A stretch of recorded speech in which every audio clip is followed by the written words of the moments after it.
Speaker, as I previously stated in the House, government has already initiated a number of measures to make up for the higher expenditure expected from the removal of the means testing of the stage age pension so that we can bring down the budget deficit and the public sector debt.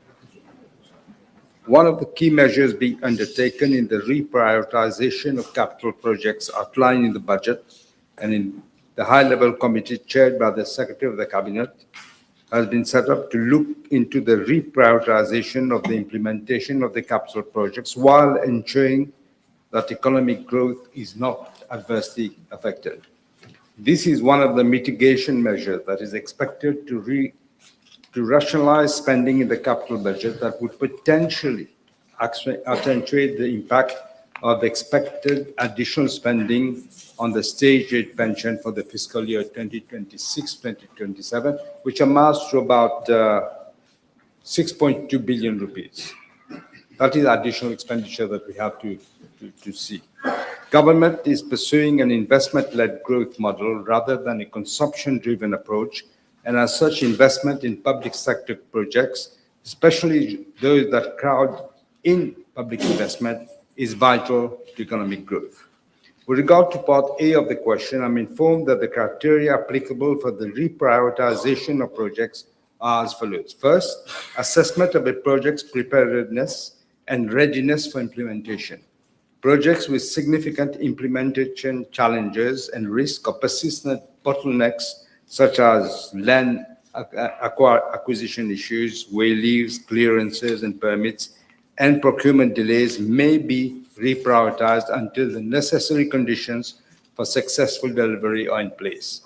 Second, we are reviewing a project's expected economic and social costs and benefits, value for money, and the availability of alternative options that could achieve similar objectives more effectively or at a lower cost.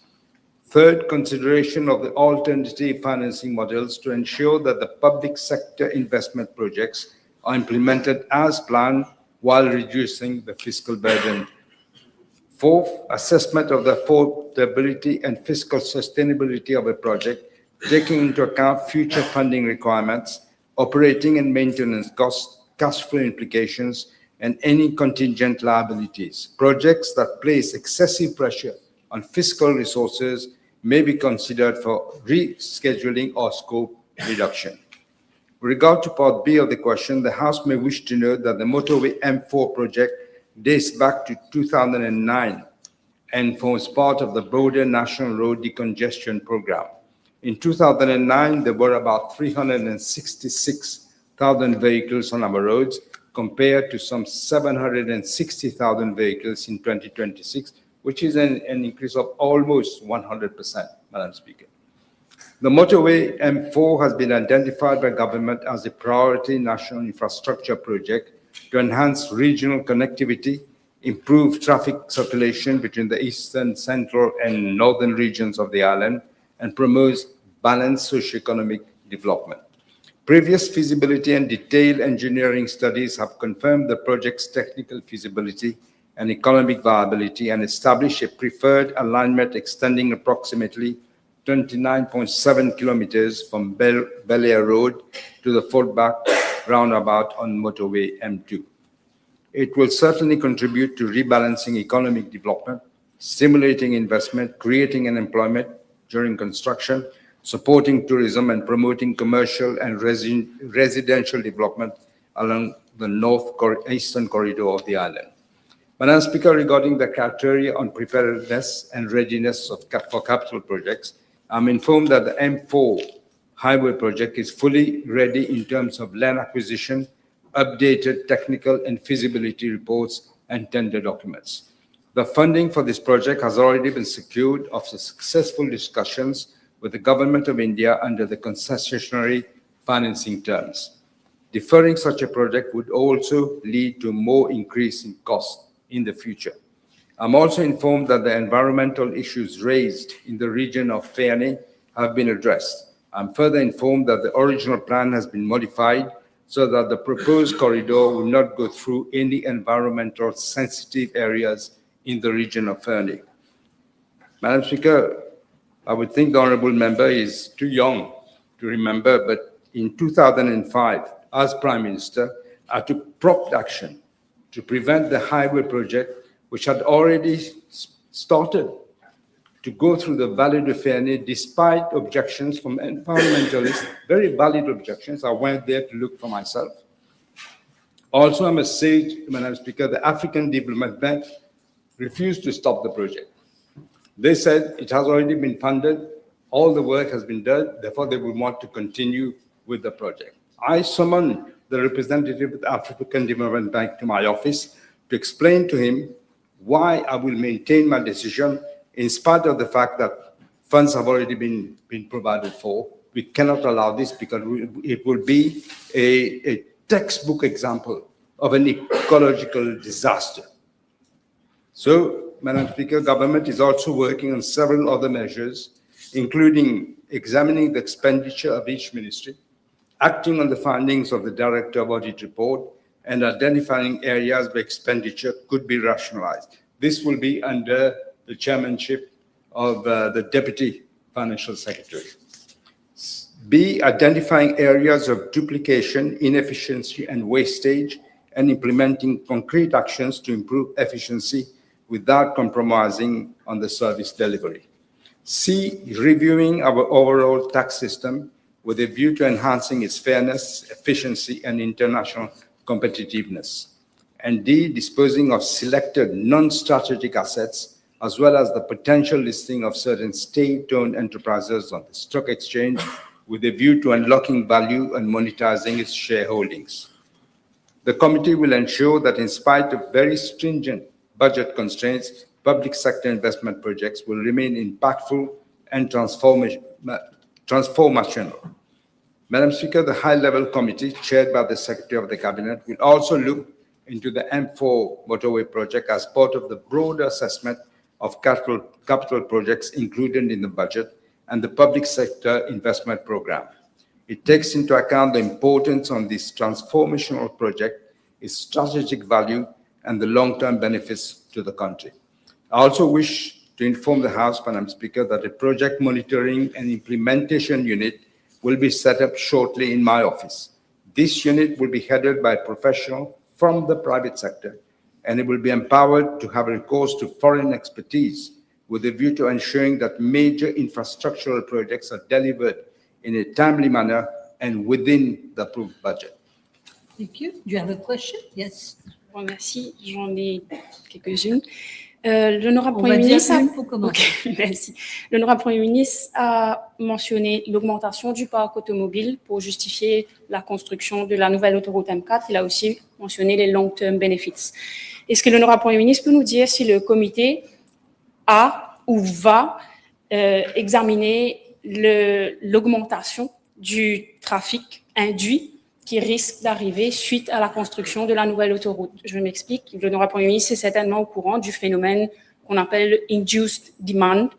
Une étude avait été commandée cette année même par le gouvernement britannique et a conclu au fait que lorsqu'on augmente j'ai déjà posé la question, j'explique simplement. Lorsqu'on augmente la capacité routière, le trafic s'ajuste à la nouvelle offre et le parc automobile continue de croître et la congestion routière revient. Est-ce que ce phénomène a été pris en considération par le comité ou le sera pour l'avenir? In fact, we were, this happens already in Mauritius, in certain areas where the traffic is flowing correctly, and then you get all these bouchons de trafic at exterior. They are looking at this. I know that, I don't know the details of what they're actually looking at, but I know this is one of the things they're looking at. But you'll bear it in mind. Yeah.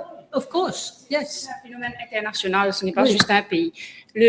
L'honorable Premier ministre peut-il nous dire si le comité a vérifié que le projet d'autoroute M4 dispose d'une étude d'impact environnemental actuelle, mais surtout pour l'ensemble du projet, c'est-à-dire sur un tracé définitivement arrêté? In fact, on the 24th of April of this year, an environmental impact assessment report was submitted to the Ministry of Environment, Solid Waste Management and Climate Change. Subsequently, the ministry provided comments on that EIA report. And in parallel, a detailed project report for the motorway is undergoing an independent review by the Export-Import Bank of India, that is Exim Bank, for financing this project. Following the approval of the detailed project report by the Indian authorities, I understand that the EIA report will be revised as necessary to incorporate comments of the ministry and any changes arising from the approved report. And therefore, it will be resubmitted to the environment in accordance to the Environment Act. Okay. D'un point de vue environnemental, le projet n'est pas encore réellement prêt. No comments. L'honorable Please ask a question. Premier ministre pourrait confirmer la valeur totale du projet et si les 10,8 milliards concernent uniquement le trajet Forbach-Bel Air. Yes, in fact, I can confirm that, Madam Speaker. I'm looking whether I can find the exact figure, but I know it's, I can confirm these details. Yes. Last question. L'honorable Yes. Premier ministre pourrait informer la Chambre comment concrètement ce projet va bénéficier à Oui, l'économie j'ai locale, c'est-à-dire est-ce que les prestataires seront locaux, mis à part le consultant qui travaille déjà sur le projet depuis plusieurs années, est-ce que les prestataires pourront être locaux et comment cela va bénéficier concrètement à l'économie locale et à la croissance? Can you answer this question, Prime I've Minister? answered in my answer. The feeling is that it will definitely benefit us, first of all, for traffic congestion, as I explained earlier on. Secondly, it will create economic activity in that region. It will be paid to local people will get jobs. And thirdly, the tourism sector will benefit as well. Yes, Mr. Bichuk. Yes, merci, Madame la Présidente.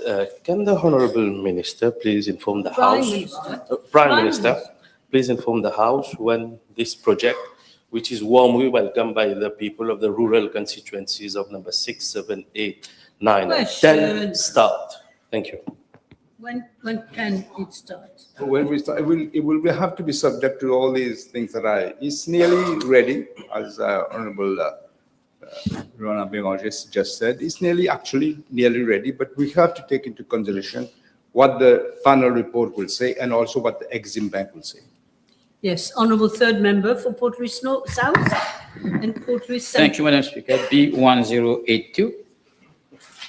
Madam Speaker, with regards to part A1 and A2 of the question, I'm informed by the Commissioner of Police that from the 1st of January 2021 to the 15th of July 2026, a total of 731 reported cases of crime involving the use of knives, sabers, and other bladed weapons were reported to the police. And of these, 697 persons were injured and 40 persons have lost their lives. In regards to part B of the question, the manufacture, sale, possession of offensive weapons are already regulated under section 233, 233A, and 233B of the Criminal Code. And the section 29 of the Criminal Code as well. There's a supplementary act. The Criminal Code inter alia regulates specified offensive weapons such as stilettos, daggers, knives in the shape of daggers, bayonets, and sword sticks, as well as the sale of knives, cutlasses, and other bladed and pointed instruments. The penalties for offenses under the Criminal Code are as follows. Section 2331, imprisonment not exceeding 5 years. Section 2332, fine not exceeding 25,000 rupees. Section 233A, a fine not exceeding 25,000 rupees and an imprisonment not exceeding 10 years. Section 233B, a fine not exceeding 25,000 rupees and an imprisonment not exceeding 4 years. Madam Speaker, the Criminal Code Supplementary Act also makes it an offense to possess an offensive weapon in a public place without lawful authority or reasonable excuse. This legislation provides for penalties, including imprisonment for a term not exceeding 2 years and a fine not exceeding 100,000 rupees. I'm also informed, Madam Speaker, that the police regularly carry out targeted crackdown operations, intelligence-led policing, and joint patrols by the SMF and the SSU in crime-prone areas and in public places to detect, inter alia, to detect and deter the unlawful possession of offensive weapons, including knives and other bladed weapons. These operations form part of the police duties to combat crime and maintain public order. I should add that from January-June of last year, the police have established 65 cases of bearing offensive weapon. Let me also take this opportunity, Madam Speaker, to thank PC 5525, Le Gris, for having courageously intervened while he was driving on his motorcycle going home near London supermarket in Bakwa, and he was off duty, but he saw a crowd of people had gathered around an individual who was assaulting a lady with a saber and tried to run his vehicle over that lady. Everyone was watching passively. Nobody was doing anything. He got off his motorbike. He intervened courageously. He intervened. He himself got injured with a weapon, but he still intervened and stopped what was happening. This is the kind of behavior we expect from police officers. And these are the police officers that will be high on the list for promotions. I also wish to make an appeal to people who witness such behavior. They have to take action. They cannot just stand there and watch, because no assistance à des personnes en danger is an offense under our laws. Yes, one question, yes? Thank you, Madam Speaker. May I ask the Honorable Prime Minister whether there will be given due consideration for the regulation of online sales of offensive weapons, swords, daggers, pointed knives, and also firearms, which are becoming something very easily to acquire these days. Thank you. Certainly ask the Commissioner of Police to look into that. You want another question? I could give you 4 if you want. Yes, next question.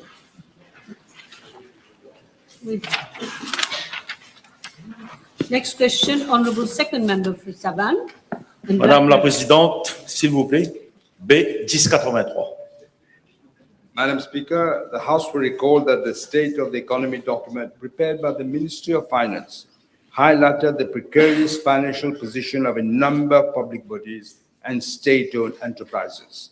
Their substantial and growing indebtedness, together with the increasing contingent liabilities that they pose, particularly in terms of the significant accumulated level of actuarial deficits in their pension funds, constitutes significant risk to the sustainability of public finances. The report further noted that years of inadequate financial oversight and a growing dependence on borrowing had placed considerable strain on government finances, hence the need for decisive actions to restore fiscal discipline, strengthen governance, and improve the financial resilience of these entities. Madam Speaker, according to information compiled by the Ministry of Finance, as at the end of June 2026, 5 parastatal bodies had outstanding loans of a total of 18.6 billion rupees, of which 15.4 billion were from commercial banks and 3.2 billion from other financial institutions. The House will note that under the previous regime, the outstanding debt of parastatal bodies more than doubled, increasing from 6.2 billion as at the end of December 2014, when we were out of office, to 15.9 billion rupees at the end of December 2024. That is practically more than doubled. It has more than doubled. Debt had more than doubled. They were just giving money, no control, no fiscal responsibility at all. This sharp increase in indebtedness was driven primarily by both the borrowing requirements of the Central Electricity Board, whose outstanding debt rose from 3.4 billion rupees to 10.3 billion rupees, and the State Trading Corporation, whose debt increased from 1.1 billion to 5.3 billion. This is the kind of government the MSM led. And this we are paying the consequences now. I must also highlight, Madam Speaker, that in addition to these 5 parastatal bodies, a further 20 state-owned enterprises had a total outstanding debt amounting to 48.9 billion rupees as at the end of June of this year. Of this amount, 16.5 billion was owned by commercial banks, while 32.4 billion was from other financial institutions, including 7.2 billion rupees borrowed from the Bank of Mauritius. The level of debt-owned enterprises more than tripled, not double, tripled under the previous government, increasing from 15.1 billion in December 2014 to 54.3 billion rupees at the end of December 2024.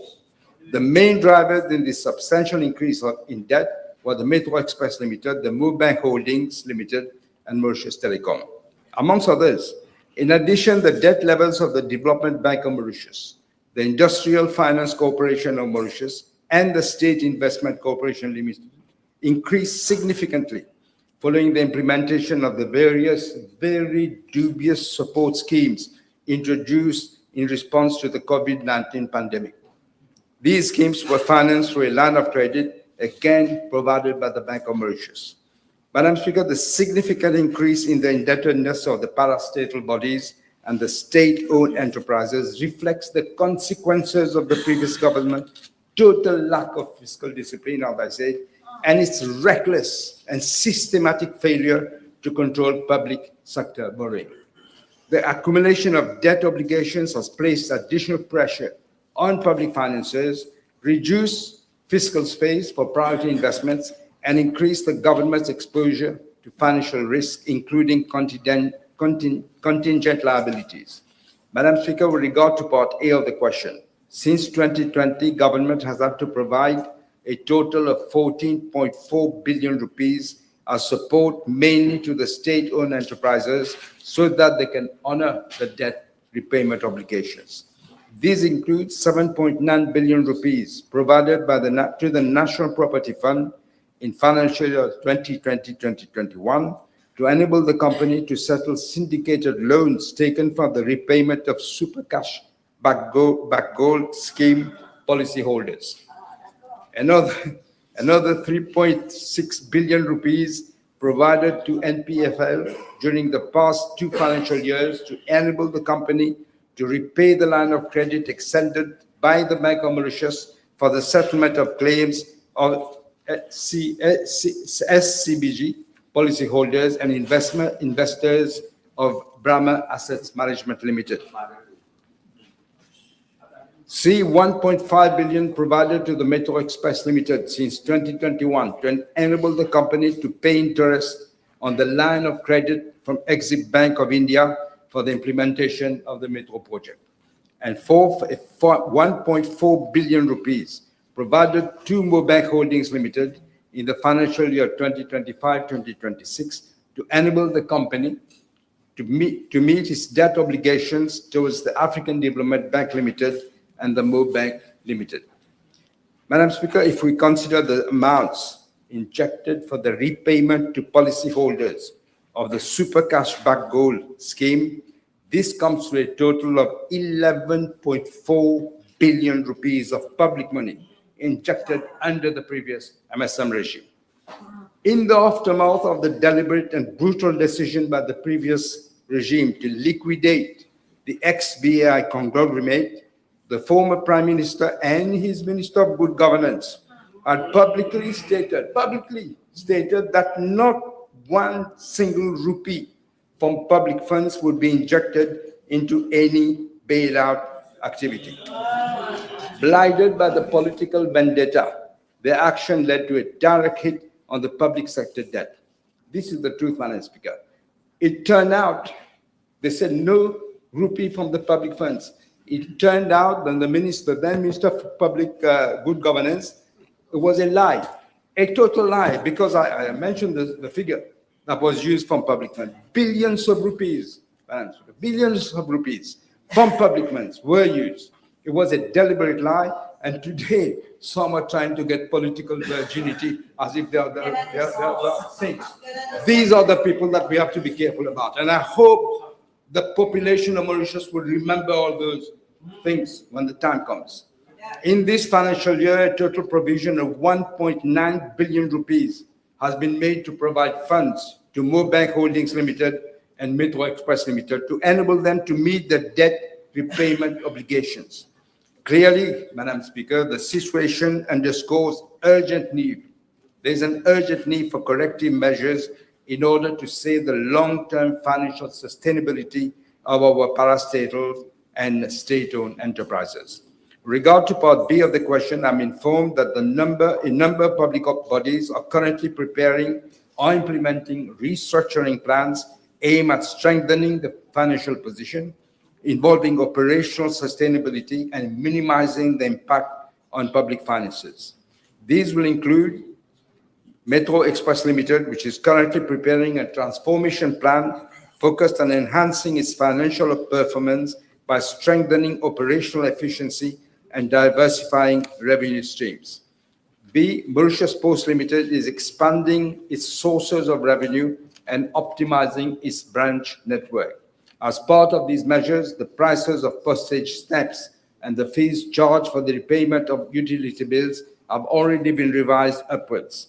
C, Bank Holdings Limited is currently working on measures to accelerate recoveries of arrears in loan repayments, expenditure rationalization, review of fees charged, and the disposal of its non-core assets.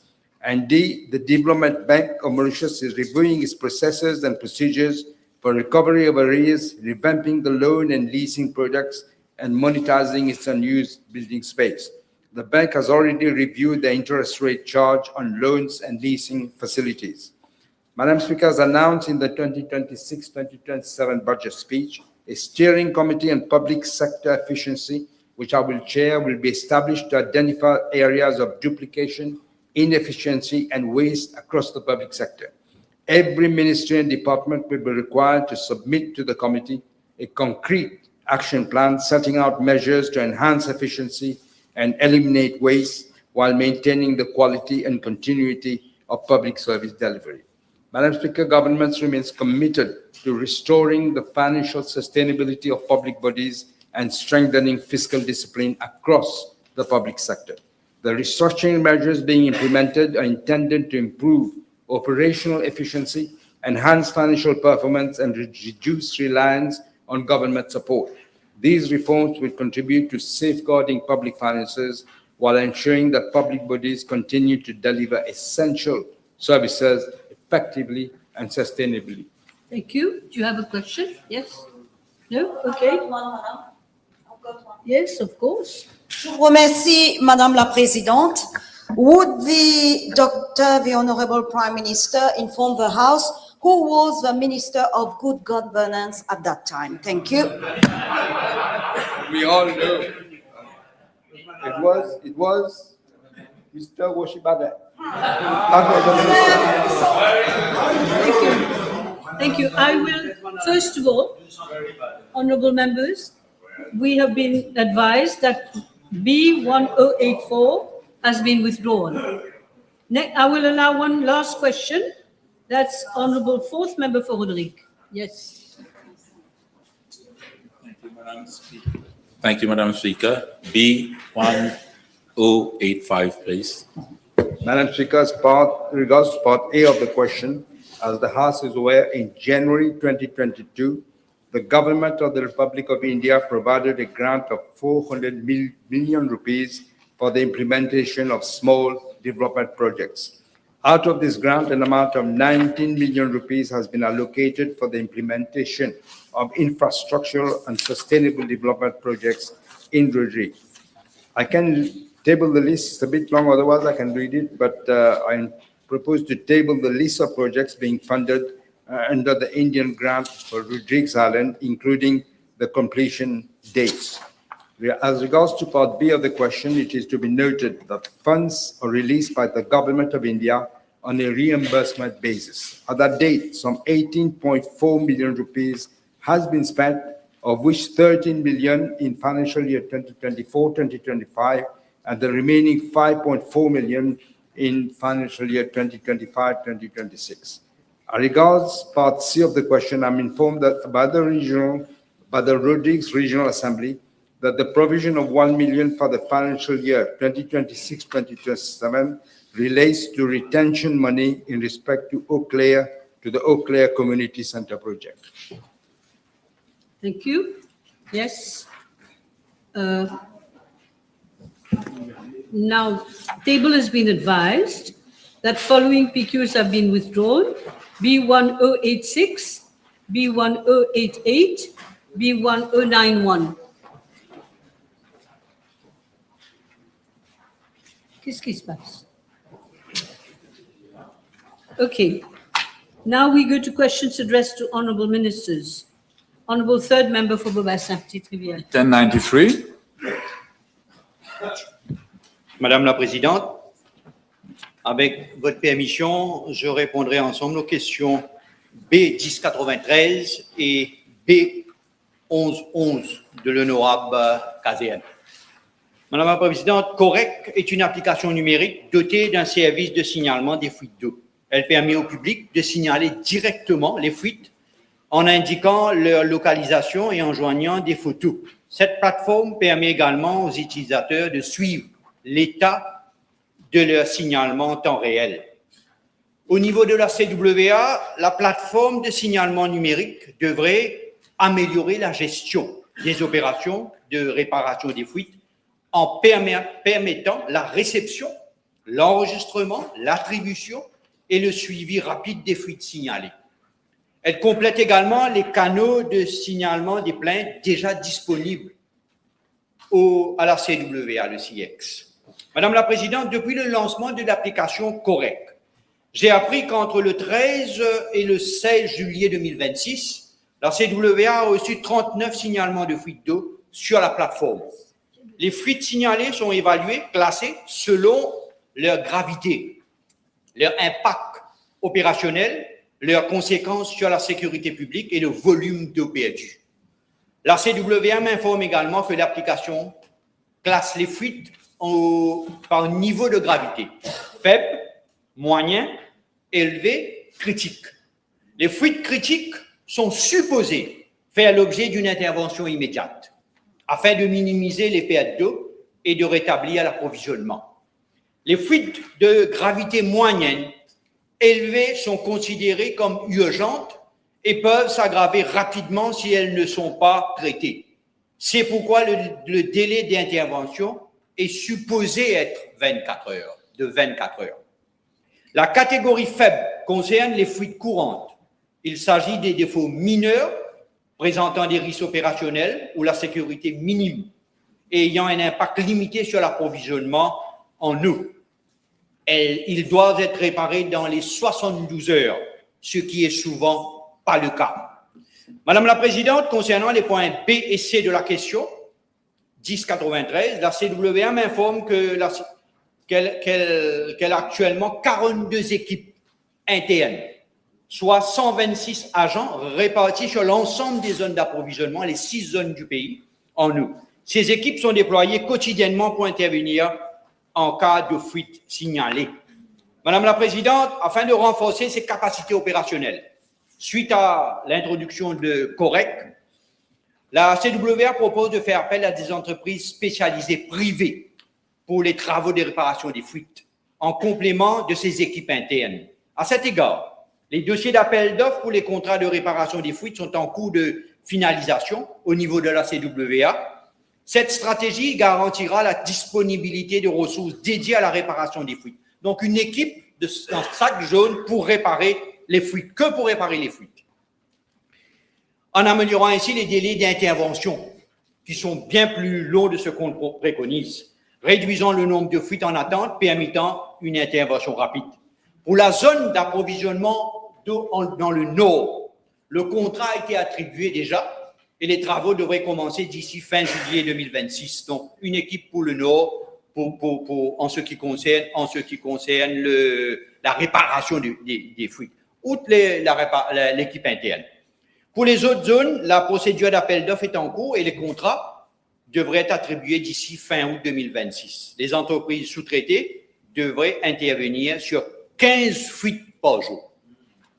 Yes, Mr. Kiran? Merci, Madame la Présidente. L'honorable ministre peut-il indiquer à la Chambre si de nouveaux véhicules, équipements, matériels ont été acquis et afin de renforcer les équipes d'intervention de la CWA? Et nous avons des équipes internes, une chose, hein, des équipes internes dont nous avons 126 agents, donc qui sont équipés pour travailler avec les véhicules que nous avons, hein, avec les véhicules que nous avons. Mais ce que nous allons faire, c'est que nous allons aussi prendre des contracteurs privés dans chaque zone. Donc, les contracteurs privés vont être là avec leur transport, avec leurs équipements, avec la main-d'œuvre et aussi des ouvriers qualifiés pour pouvoir intervenir rapidement, d'après correct, selon la gravité des fuites. Donc, bien souvent, moi personnellement, je rapporte des cas. Hein. Beaucoup de ministres, beaucoup de personnes me rapportent des cas et je rapporte ces cas-là, CWA, mais je dirais que les interventions, bien souvent, tardent. Je ne suis pas personnellement satisfait, ça tarde des fois. Donc, dépendant de la gravité, s'il y a des gravités quand même critiques, nous demandons à ce que l'équipe interne de la CW intervienne assez rapidement. Mais pour répondre à ce que Correct va mettre de suppléments sur la plateforme, nous avons décidé de prendre des contracteurs privés pour intervenir. Monsieur Kazan? Thank you, Madam Speaker. Although I fully welcome the measures announced by the Minister, may I ask the Honourable Minister to indicate whether an escalation mechanism will be established for water leakage that remain unattended beyond a prescribed period? As he mentioned, some leakages are supposed to be resolved within a period of 24 hours. Thank you. Je dirais que selon le protocole de la CWA, critique, moyen, faible, élevé, mais supposé être 24 heures. Ben, je mentirais si je le dirais à la Chambre qu'effectivement, la CWA agit en 24 heures. Donc, bon, on me donne des dizaines de raisons. L'équipe était ailleurs, il y a eu pas mal de fuites, et nous avons dû intervenir sur des sites critiques. Mais que ce soit 24 heures, que ce soit 72 heures, je sais très bien que bien souvent, on n'arrive pas à tenir. C'est pour cette raison que la décision a été prise de renforcer l'équipe. Mais disons que Correct va nous permettre de suivre en temps réel, sur cette plateforme, en temps réel, ce qui se passe quand quelqu'un signale une fuite quelque part en temps réel. Qu'est-ce qui s'est passé après 12 heures, 13 heures, 24 heures. Donc, nous avons avec Correct cette possibilité de suivre. Yes. Merci, Et Madame la second Présidente. question. Donc, il est clair que le nombre de cas signalés par le public va certainement augmenter suite à la mise en place de l'application Correct. Donc, de ce fait, l'honorable ministre peut-il préciser si la CWA suit des indicateurs de performance pour chaque équipe de réparation et si ces résultats sont régulièrement évalués? Oui. Les résultats sont régulièrement évalués. Oui, mais cela vaut ce que cela vaut à la CWA. Vous savez? Donc, je mentirai encore une fois pour dire que tout est rose, tout est bon. Ben de là, c'est pour cette raison que j'ai demandé au conseil d'administration de louer les services des contracteurs privés qui seront tenus de faire 15 fuites par jour. Donc, l'équipe de la CWA ne fait pas que les fuites. L'équipe de la CWA fait entre autres les fuites, mais autre chose aussi, les raccordements, autre chose. Donc, c'est pour cette raison que nous avons des rapports venant de la CWA en nous disant que oui, effectivement, ils l'ont fait. Pour vous donner un exemple, permettez-moi, Madame la Présidente, j'ai reçu l'équipe du Nord avec le ministre Oudjit et l'honorable Roukli dans la semaine concernant les problèmes dans la circonscription numéro 5 du Premier ministre. J'étais étonné, stomaqué d'entendre qu'il y avait une pièce à changer et les gens de la circonscription numéro 5 m'ont fait savoir que la pièce qu'on changeait, mais la pièce était endommagée le lendemain. Donc, en 4 reprises, il fallait refouiller, rechanger. J'ai fait appeler les responsables de la CWA en présence des 2 honorables membres et on m'a confirmé effectivement que cette pièce est défectueuse. Et là, j'ai fait demander combien de ces pièces nous avons actuellement pour le pays. On m'a dit on a 6 000 unités dans le store. Nous avons fait une commande de 24 000. J'ai demandé au general manager du CEB et de la CWA, mais qu'est-ce que vous avez fait depuis? Depuis que vous avez su, depuis un mois, vous savez déjà que la pièce ne pouvait pas être servie. Il a fait savoir au procurement. J'ai dit que je suis nullement satisfait. Nullement satisfait. Et là, les 6 000 pièces défectueuses vont être retournées au quincaillerie et on va devoir changer. Pour vous donner une idée comment cela a été pendant longtemps. Okay. Honorable third member for Grand Bay Truffaut. Merci, Madame la Présidente. B1094, s'il vous plaît. Madam Speaker, I'm informed that on the 17th December 2020, a memorandum of understanding was signed between the then Ministry of Youth, Empowerment, Sport and Recreation and EVACO Limited for the construction of a football ground, a pétanque court, and outdoor gym, a kid corner and related amenities and infrastructure on a plot of land of some 13,000 square meters, which is vested in my ministry at Chemin 20 Pieds, Cap Malheureux. I'm informed that as of date, only the football ground and fencing around the football has been completed. Infrastructural works, such as the construction of the changing room, administrative block and stand, are still pending, as well as the construction of other amenities, such as outdoor gym, kid corner, among others. Since May 2025, regular meetings and follow-up were made by my ministry with the company for the completion of the project. Unfortunately, in May 2026, EVACO Limited was placed under receivership. Madam Speaker, in view of this situation, our ministry saw the advice of the Attorney General Office on the 12th June 2026 regarding the MOU signed with the company on the 23rd June 2026. The Solicitor General advised my ministry that the receiver manager of EVACO Limited be informed that my ministry no longer wishes to proceed with the construction of the amenities as per the MOU, taking into consideration the present circumstances, and the necessary procedures will be undertaken for taking back the plot of land. Accordingly, on 6 July 2026, my ministry issued a letter to the joint receiver and managers of EVACO Limited, requesting them to inform whether the project would be completed as planned. They were further informed that should they not proceed with the completion of the project, my ministry would initiate necessary action to retrieve the said plot of land. The managers have, on 16 July 2026, verbally informed my ministry that they have duly received the letter and official reply will be made in 2 weeks' time.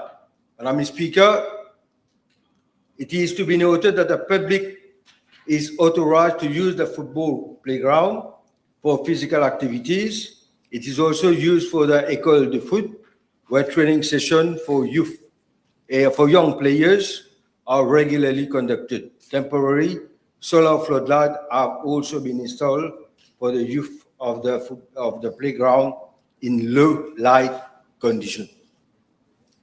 Yes, one question, yes. Yeah, can the Honorable Minister provide information on the reasons why the MOU was signed between the Ministry of Sports and EVACO at the first stage? Madam Speaker, I'm informed that a toss track committee was being chaired by the former Prime Minister in 2018 for facilitating implementation of property development project. One of the projects on the agenda of that committee was the development of 163 residential units, 54 duplexes, restaurant and retail spaces on freehold land and an extent of 45A 30P at Cap Malheureux by the EVACO Limited under the Property Development Scheme. The proposed project was adjacent to the public football ground located on the extent of state land of 4,350 mètres carrés, vested in the Ministry of Youth and Sport, part of the public football ground, to an extent of 1,500 meters square, was overlapping the proposed PDS project, which ultimately affected the construction of 4 villas by EVACO Limited.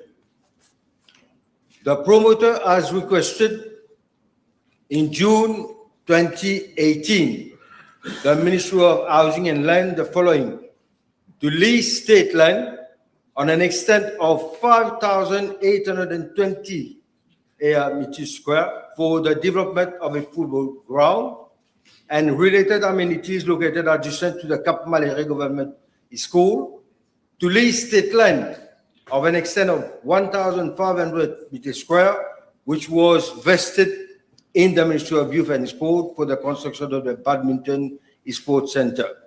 In December 2018, the Ministry of Housing and Land issued a correspondence to EVACO Limited, copied to the Ministry of Youth and Sports, regarding its no objection for the latter ministry to allow the promoter to construct a badminton center, a 1,500 meters over part of the existing football ground. On the other hand, the promoter would construct a new football ground with related infrastructure comprising, among others, a petanque court, jogging track, and state land vested in the Ministry of Youth and Sport, located adjacent to the Cap Malheureux Government School. A memorandum of understanding was accordingly signed in December 2020. However, as at date, only the football playground and fencing have been constructed around the playground within the length of an extent of 13,361 meters square, vested in the Ministry of Youth and Sport and located adjacent to the Cap Malheureux Government School. Okay, you have another question? No. Okay, we will now break for 1.5 hours.